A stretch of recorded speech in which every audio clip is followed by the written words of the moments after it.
Vous est-il déjà arrivé d'aider quelqu'un pour finalement vous sentir non apprécié ou même exploité? Aujourd'hui, nous abordons un sujet essentiel.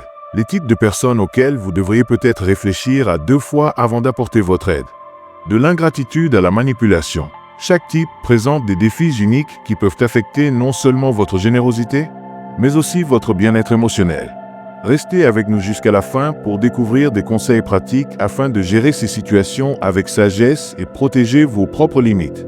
Comprendre ces dynamiques peut vous donner le pouvoir de prendre de meilleures décisions sur quand, comment et à qui offrir votre aide.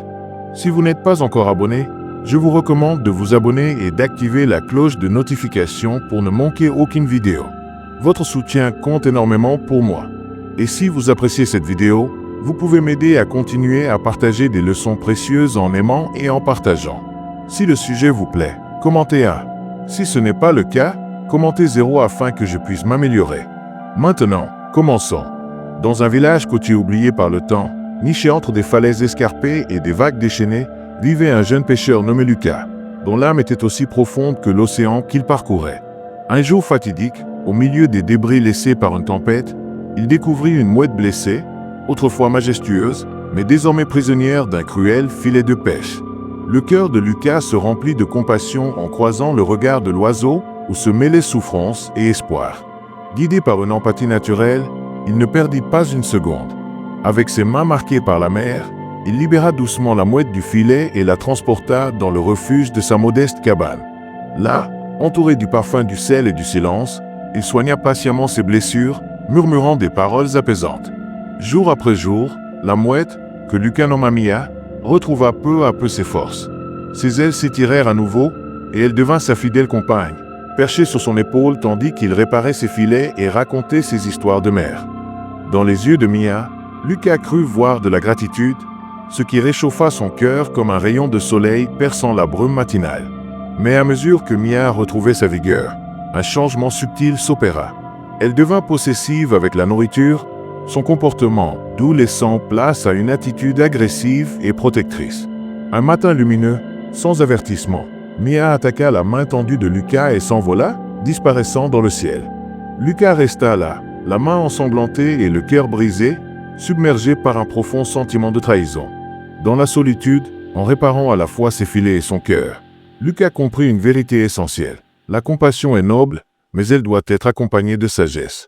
Toutes les personnes qui reçoivent de la gentillesse ne sont pas prêtes à la respecter. Certaines âmes restent indomptées.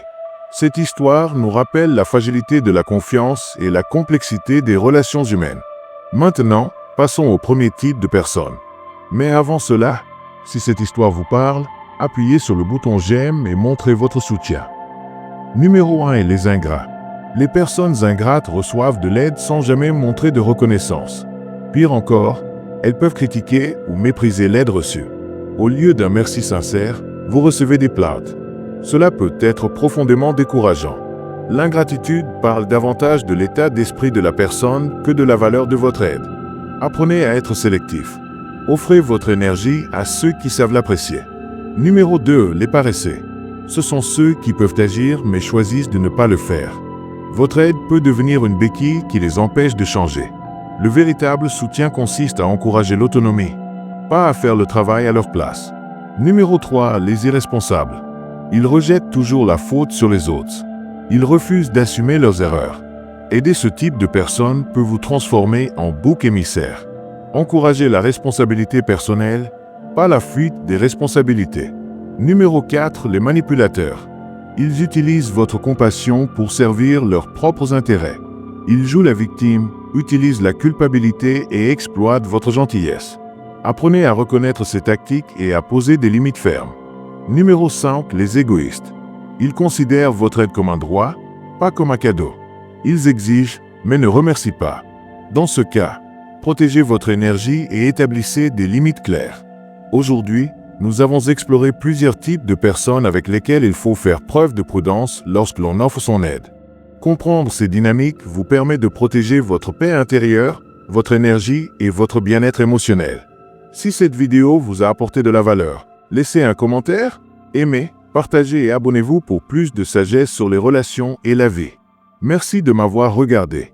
N'oubliez jamais, votre générosité est précieuse. Protégez-la avec sagesse.